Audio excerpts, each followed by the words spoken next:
हरियाणा का आदमी बहुत खुददार है और खुददार आदमी कभी भी जो भी कोई घमंड करता है उसका घमंड चूर करने का काम करता है।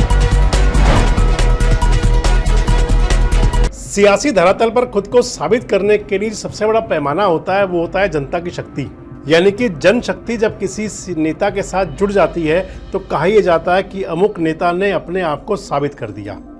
और कल साबित करने का दिन था हरियाणा प्रदेश के दो नेताओं के लिए, और वो दोनों नेता जो एक ही परिवार से संबंध रखते हैं, यानी कि चौधरी देवीलाल के वंशज अभय सिंह चौटाला और दुष्यंत चौटाला। मैं आपसे बात करने चला हूं अभय सिंह चौटाला के बारे में।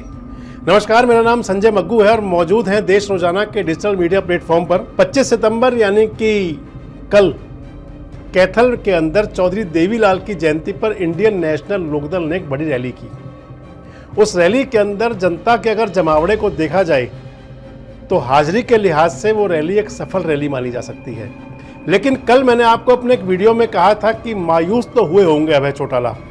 तो आज मैं आपसे उसी बात को लेकर चर्चा में हूं, आपसे जिक्र करने जा रहा हूं कि आखिर क्यों मायूस हुए होंगे अभय चौटाला, और आपको सुनवाऊंगा उनकी वो बात भी कि जो बताती थी कि अभय चौटाला को कहीं ये जरूर लगा होगा कि जनता का तो उनका भरपूर सहयोग मिला, लेकिन एक विपक्षी गठबंधन यानी कि इंडिया गठबंधन से जो उनको उम्मीद थी और इंडिया गठबंधन के अंदर जाने का जो एक समय बन सकता था वो पूरा नहीं हुआ यूं कि उस रैली के लिए अभय सिंह चौटाला ने कांग्रेस से लेकर, आम आदमी पार्टी से लेकर, जेडीयू से लेकर, तेजस्वी यादव से लेकर यानी कि आरजेडी से और समाजवादी पार्टी सहित इंडिया गठबंधन की 28 पार्टियों के बड़े नेताओं को न्योता दिया था।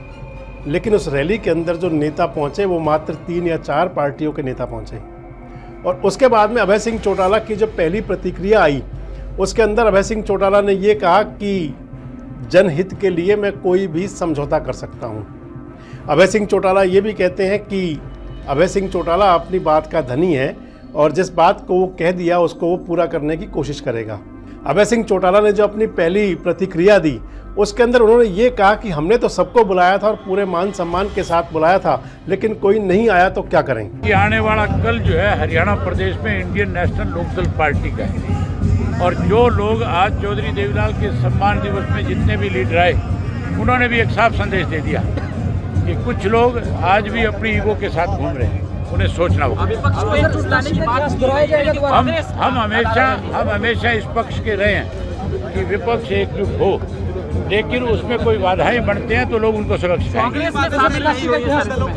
कांग्रेस शामिल नहीं हुई आज में तमाम दल आए, लेकिन कांग्रेस का कोई नेता शामिल नहीं आए तो कांग्रेस को सबक मिलेगा इस बात में। हरियाणा का आदमी बहुत खुददार है और खुददार आदमी कभी भी जो भी कोई घमंड करता है उसका घमंड चूर करने का काम करता है। उस रैली को अगर माना जाए कि जो इंडियन नेशनल लोकदल की रैली हुई थी, मैंने आपको अपने कल के वीडियो में बताया था कि उस रैली के कई मायने थे, और उसका सबसे महत्वपूर्ण जो बात थी वो ये थी कि इंडिया गठबंधन के जिन नेताओं को उस रैली के मंच पर बुलाया गया था, अगर वो नेता रैली के मंच पर पहुंचते तो उस समय के हालात कुछ और होते, और अगर इंडिया गठबंधन के सभी नेता रैली के मंच पर नहीं पहुंचे तो उसके हालात कुछ और हैं। आज राजनीति की जो परिस्थितियां हैं वो कुछ बदली सी दिख सकती हैं।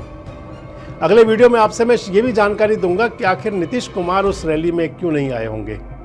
फिलहाल चर्चा कर रहे हैं हरियाणा की, और हरियाणा के अंदर चर्चा कर रहे हैं इंडियन नेशनल लोकदल की, जो इंडिया गठबंधन का फिलहाल अभी तक हिस्सा नहीं बना। और अभय सिंह चौटाला जो उस रैली में जनता की मौजूदगी से तो गदगद हैं, लेकिन कहीं रंज भी है कि जिन नेताओं को बुलाया था अगर वो भी शामिल होते, अगर कुछ नेता उस रैली के मंच पर विपक्षी गठबंधन के जो लोग थे जो कि सत्ता को चुनौती देने के लिए एक गठबंधन, एक प्लेटफॉर्म तैयार हुआ है, अगर वो प्लेटफॉर्म वहाँ भी सजता तो कुछ उसका अंदाज़े बयां कुछ अलग और ही होता। अभय सिंह चौटाला ने मीडिया कर्मियों से, वहाँ पर अखबार नवीसों से बातचीत करते हुए रैली स्थल पर भी, और उसके बाद आज भी उनके कई सोशल मीडिया प्लेटफॉर्म्स पर चला कि जिसमें अभय सिंह चौटाला ये कह रहे हैं कि हमने तो पूरे मान सम्मान के साथ सबको बुलाया था। उन्होंने ये भी कह रहे हैं कि हम तो चाहते हैं कि एक मजबूत गठबंधन बना करके सत्ता को और सरकार को चुनौती दी जाए।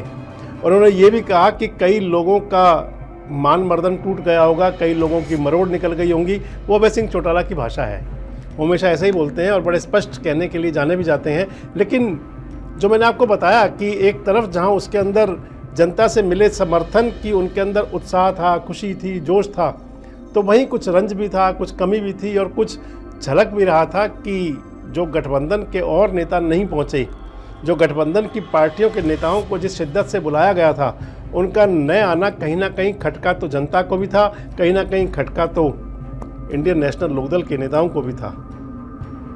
आने वाले समय में क्या हालात बन सकते हैं, क्योंकि जहां कांग्रेस के साथ बात थी, यानी कि कांग्रेस के शीर्ष नेतृत्व को न्योता दिया था अभय सिंह चौटाला ने, तो उसके बदले में भूपेंद्र सिंह हुड्डा की प्रतिक्रिया आई थी कि हर व्यक्ति को अपनी ज़मीन तलाशने का, हर व्यक्ति को अपनी खोई हुई सियासी ज़मीन पर वापस खाद पानी डालने का, उस मजबूत करने का हक है। भूपेंद्र सिंह हुड्डा ने यह भी कहा था कि ना तो मुझे रैली के लिए बुलाया गया था, ना मैं रैली में गया। तो क्या ये समझा जाए कि कांग्रेस के नेताओं पर जो एक चर्चा चली थी कि भूपेंद्र सिंह हुड्डा ने कहीं कहा था कि अगर ये हुआ तो वो होगा, क्या वो बात थी? और या फिर अभी एक कहावत चलती है ना कि तोल मोल के बोल, तो सभी जो सियासी पार्टियां और खासकर विपक्ष के लोग हैं वो देखना चाहते हैं कि आखिर किसमें कितना दम है। क्योंकि मान लिया जाए कि हरियाणा के अंदर अगर सबसे प्रभावशाली उस गठबंधन की पार्टी है तो वो कांग्रेस है, और उस गठबंधन के अंदर यानी कि इंडिया गठबंधन के अंदर न केवल हरियाणा बल्कि पूरे देश के अंदर अगर कोई प्रभावशाली पार्टी है जिसको माना जा सकता है, जो सबसे महत्वपूर्ण पार्टी है, सबसे बड़ी पार्टी है, तो वो कांग्रेस है। और कांग्रेस के ऊपर ही दारोमदार रहा है कि उस गठबंधन को मजबूती से आगे चलाया जाए।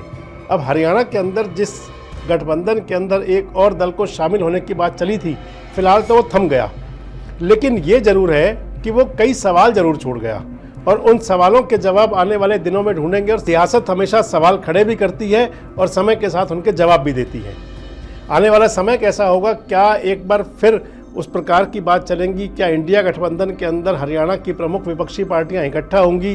क्या जो एक बात चली कि एनडीए गठबंधन के प्रत्याशी के मुकाबले इंडिया गठबंधन का एक ही प्रत्याशी, यानी कि आमने सामने की फाइट होगी, क्योंकि चुनाव नज़दीक है और इस समय चुनावी चर्चाएं और चुनावी सरगर्मियां ही सबसे आगे रहेंगी।